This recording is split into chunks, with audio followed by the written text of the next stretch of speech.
Listen, something extraordinary is happening across the global chessboard today. We've got Chinese intelligence operations targeting British Parliament, billions of euros hanging in the balance between London and Brussels, and get this, Cristiano Ronaldo showing up at the White House for reasons nobody's fully explaining. But here's what I promise you, the story that ties all of this together. That's what I've saved for the very end. I need to tell you something first. Years ago, I sat in those editorial meetings at one of the biggest news outlets, watching how stories got twisted, facts got buried, and narratives got manufactured to serve certain interests. I walked out of that building and never looked back. Now I work independently from Europe, no corporate strings attached, bringing you what's really happening beneath the surface. And folks, if you value this kind of honest reporting, please hit that like button, subscribe to this channel, and yes, consider sponsoring us. We spend hours fact-checking every single claim to make sure you're getting truth, not propaganda. This work matters, and your support keeps us independent. And trust me, you'll want to watch until the very end, because that's where the real revelation waits. Right now, as we speak, MI5 has just blown the whistle on something that should terrify every democratic nation on earth. Chinese intelligence operatives are systematically hunting British politicians, ministers, and government consultants through LinkedIn. Yes, LinkedIn, that professional networking site you probably used this morning. These aren't amateur attempts either.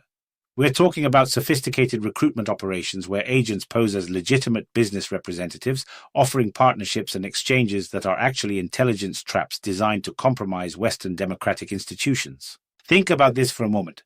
Dozens of British parliamentarians have received these targeted messages in recent months alone.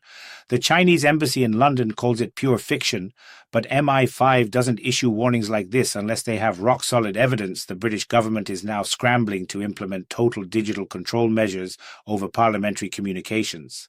This isn't just about Britain anymore. This is about the integrity of Western democracy itself. And if they're doing this in Westminster, where else are they operating? But wait, because while Britain fights off digital infiltration, they're hemorrhaging money in another battle entirely. The European Union claims Britain owes them 47 billion euros from their time as a member state. 47 billion.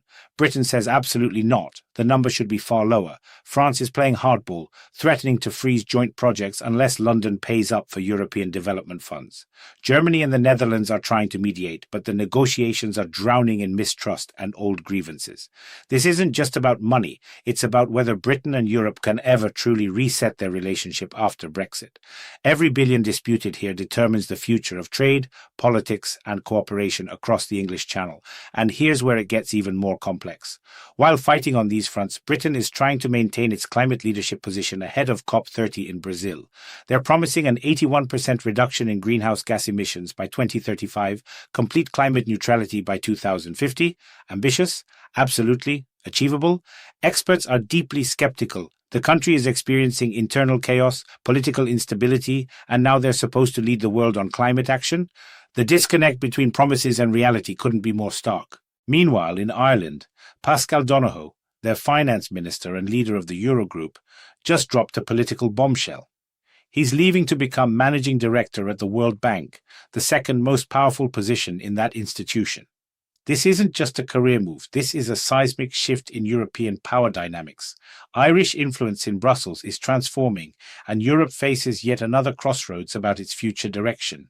When key players start jumping ship for international institutions, you have to ask yourself, what do they know that we don't? Now, let me ask you something. Have you noticed how right-wing populist movements are suddenly coordinating globally? Because that's exactly what's happening as dozens of German AfD parliamentarians head to Washington to build what they're calling a new highway of right-wing populism with American politicians. They're not hiding their intentions either, openly declaring they're seeking new allies in the United States. Berlin is worried. Brussels is worried, and they should be, because this isn't isolated political theater, this is organized international realignment, which brings us to the strangest meeting of all. Cristiano Ronaldo, global football icon currently playing in Saudi Arabia, appears at the White House for a meeting with Donald Trump. On the surface, it's celebrity meets president, but dig deeper. With the 2026 World Cup approaching, with Saudi Arabia's growing influence in global sports, with football becoming a tool of international diplomacy, this meeting represents something far more significant. When sports stars become diplomatic messengers, when football intersects with geopolitics, you're watching soft power reshape hard politics. But here's what most people are missing, and this is crucial. All these events, the Chinese infiltration, the Brexit billions, the climate promises, the political realignments, the football diplomacy, they're not separate stories. They're symptoms of a world order that's fracturing and reforming simultaneously. The old alliances are crumbling while new power structures emerge from unexpected places. And if you're wondering why this matters to you personally, just wait, because what I'm about to explain changes everything about how we understand global power today. Remember, folks, this analysis takes serious work. If you're finding value in connecting these dots, please like this video, subscribe to the channel, and share your thoughts in the comments. What patterns are you seeing? What connections am I missing? Your insights matter here. The intelligence war on LinkedIn reveals something far more dangerous than simple espionage. China isn't just gathering information, they're mapping the entire Western political infrastructure, identifying pressure points, weaknesses, and potential assets for future operations.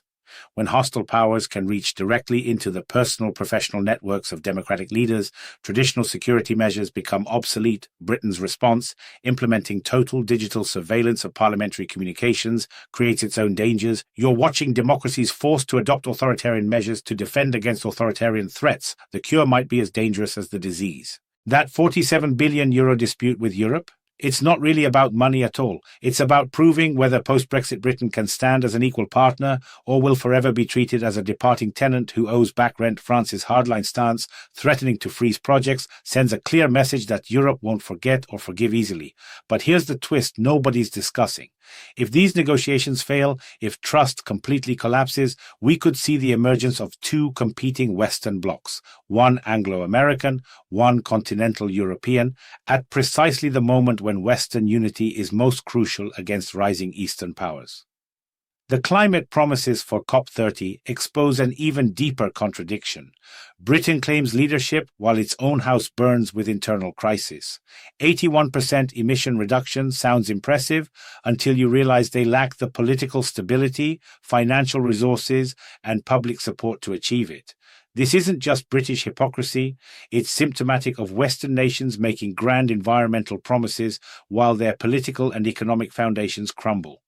The Global South watches this theater and asks, why should we sacrifice development when the developed world can't even meet its own targets?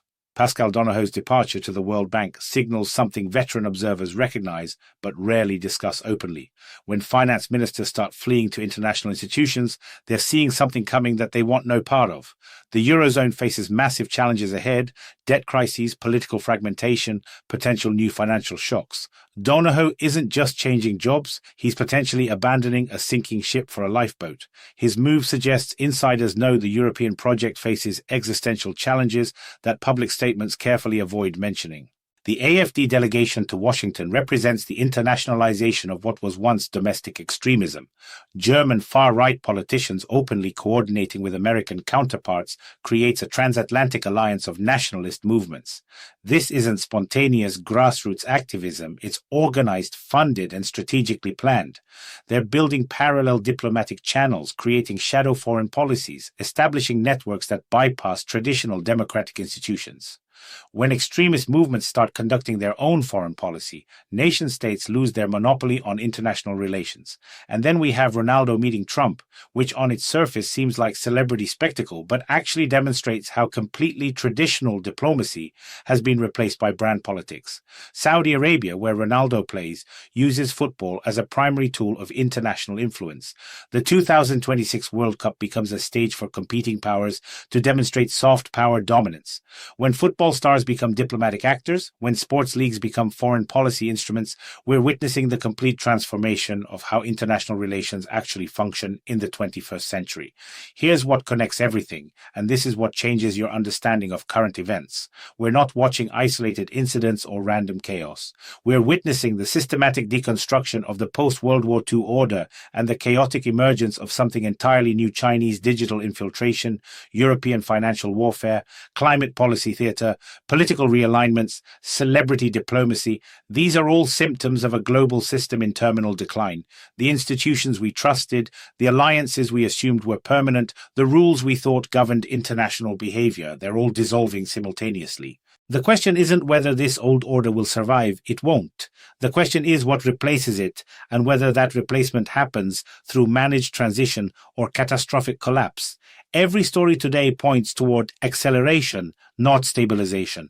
Powers are grabbing what they can while they can, building new networks while old ones still function, preparing for a world where current assumptions no longer apply. And if you think you can sit this out, think again. This transformation will reach into every aspect of your life. From the economy you work in, to the information you receive, to the very nature of the society you inhabit. What we're tracking here isn't just news, it's the documented transformation of human civilization's operating system. Chinese intelligence operations, European financial disputes, climate promises, political realignments, these aren't stories that will resolve and disappear. They're early warning signals of fundamental shifts that will define the next century. Your children will live in a world shaped by what's happening right now, today, in these seemingly disconnected events that are actually deeply interwoven patterns of change. So here's what I need you to understand as we close this analysis. The comfortable assumptions of stable democracy, reliable alliances, predictable international relations, those are luxuries we no longer possess. We're entering an era of permanent uncertainty, where adaptability matters more than tradition, where information warfare matters more than conventional conflict, where economic leverage matters more than military might.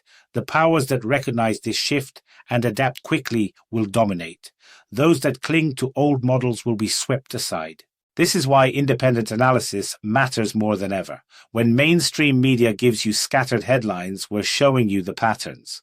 When corporate news manufactured narratives, we're revealing connections. If this kind of deep dive analysis helps you understand our changing world, please support this channel. Like this video, subscribe for daily updates, and yes, consider sponsoring our work. Every contribution keeps us independent, keeps us honest, keeps us bringing you the truth that others won't touch. Share this with someone who needs to understand what's really happening. Comment with your own observations. Together, we're building a community that sees through the fog of confusion to the reality beneath. The game has changed, the players are repositioning, the rules no longer apply. Tomorrow brings new developments in this ongoing transformation, and we'll be here to decode them for you. Stay alert, stay informed, question everything. The future is being written right now, and you need to understand the language it's being written in.